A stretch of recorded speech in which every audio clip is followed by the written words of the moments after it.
조갑제 TV 시청자 여러분 안녕하십니까? 2022년 11월 23일 오후 5시입니다.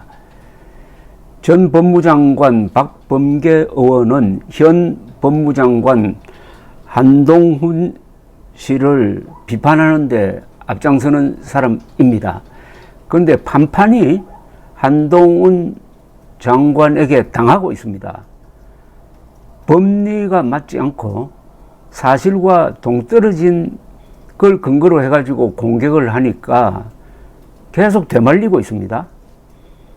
어제 이런 일이 있었습니다.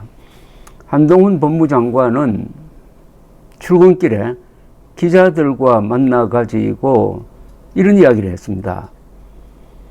정진상 이재명 당대표 정무조정실장의 구속영장에 대하여 박범계 의원이 딴소리를 하니까 이렇게 설명을 했습니다. 구속영장이 발부되었다는 것은 당연히 범죄의 소명이 되었다는 이야기다.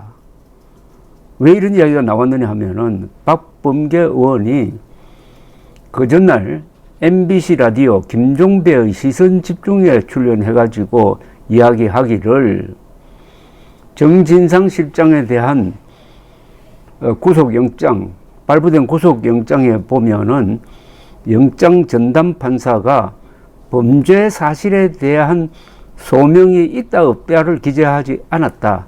이는 매우 이례적이다. 세간의 이목이 다 몰렸고 무엇보다 언론의 이목이 뜨거운데 범죄 사실에 대한 언급이 없었다고 주장했습니다.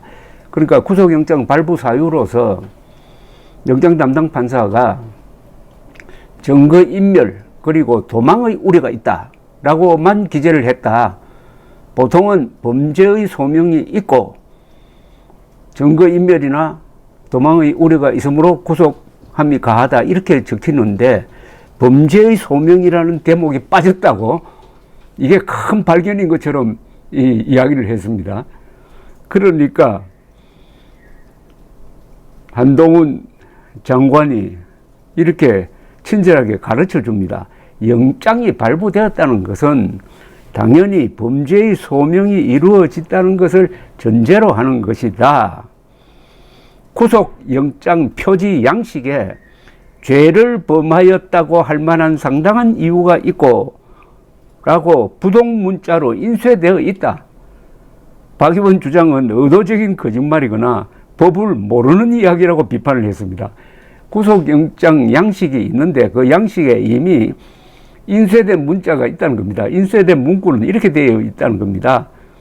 죄를 범하였다고 할 만한 상당한 이유가 있고 증거인멸 및 도주의 우려가 있으므로 구속해달라는 청구가 있는데 따로 그러니까 인쇄되어 있으니까 인쇄된 문자로 이미 문자로 죄를 범하였다고 할 만한 상당한 이유가 있고라는 문장이 있는데 굳이 영장 담당 판사가 범죄 소명이 있고라고 쓸 필요가 없다는 겁니다. 여러분 이해하시겠죠?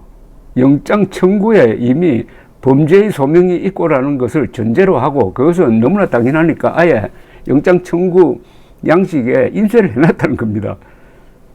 그러니까 영장 담당 판사가 그 말을 되풀이하지 않았다고 해서 영장 담당 판사가 증거인멸과 도망 우려만 이야기했지 이 범죄의 증거가 있다는 이야기를 빠뜨린 걸 보니까 이게 뭐 심상치 않다 이런 식으로 박범계 의원이 한 걸 가지고 논평을 하기를 이는 의도적인 거짓말이거나 법을 모르는 이야기다라고 비판을 했습니다. 여러분 이거 어떻게 생각하십니까? 현직 법무장관이 전직 법무장관 보고 법을 모르는 사람이라고 했습니다. 이런 모욕이 있습니까? 이런 모욕이. 근데 말을 들어보니까 박범계 의원이 정말 참 조금 이해가 안 되는 부분이 있습니다.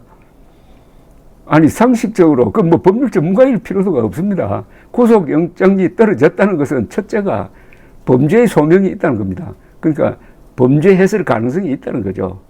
그리고 도망갈 염려나 증거인멸 우려가 있으니까 일단 인신을 구속해야 되겠다, 이거 아니겠습니까? 근데 증거인멸과 도망의 우려가 있다는 것만으로 사람을 구속할 수가 있습니까?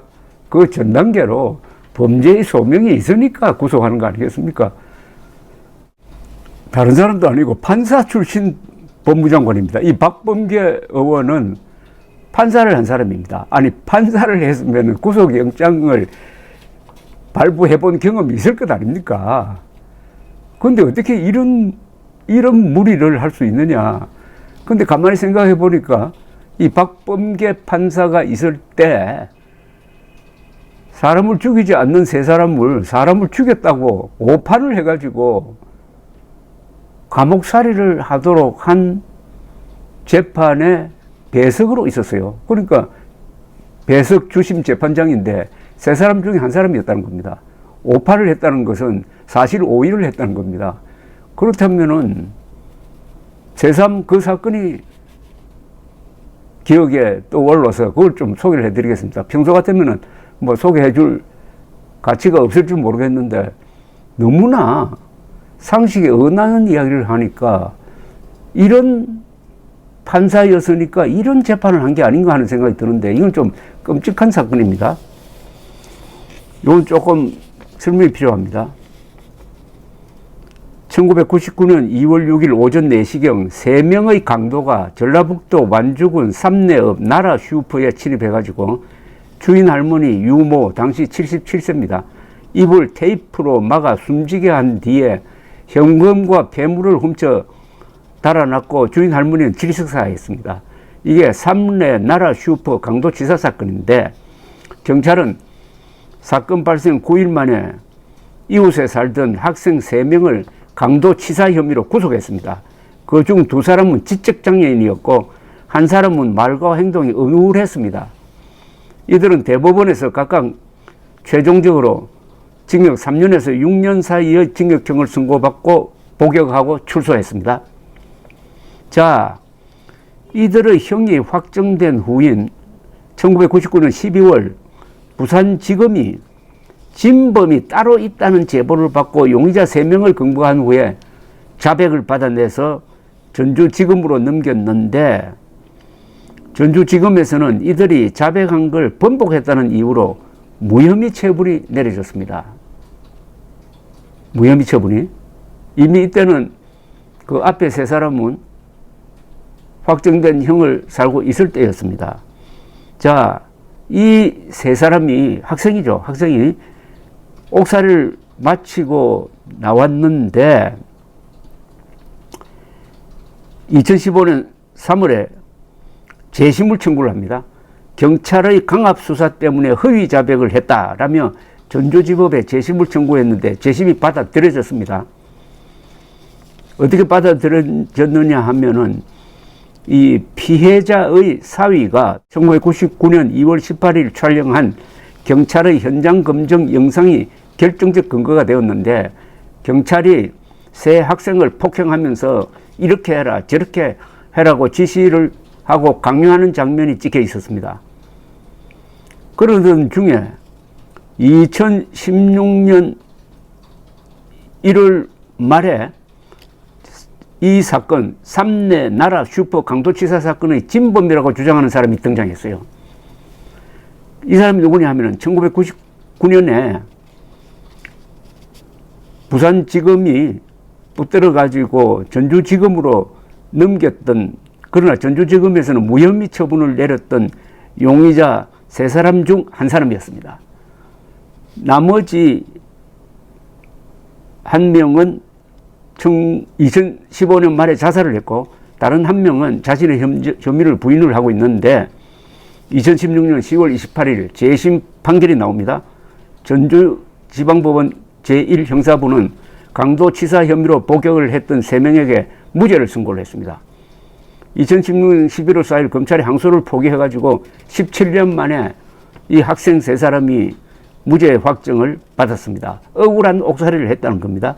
그리하여 11년간 억울한 감옥살이를 한 세 사람에게 총 11억 원의 형사보상 금액을 결정을 했습니다. 자, 이 사건의 재심이 이루어지면서 도대체 1심 판결은 누가 했느냐라고 알아보니까 1심 배석 판사가 박범계 의원으로 밝혀졌습니다.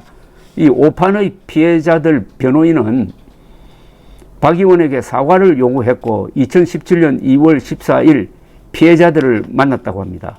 박 의원은 피해자들과 만나 촬영한 사진을 자신의 페이스북에 게재하고 사과의 말을 전했는데 재판에 실질적으로 관여 여부는 문제가 아니다면서도 1999년 소위 몸배석이라는 기이한 형태로 3대 나라 슈퍼사건 판결문에 이름을 올렸다며 변명을 했습니다.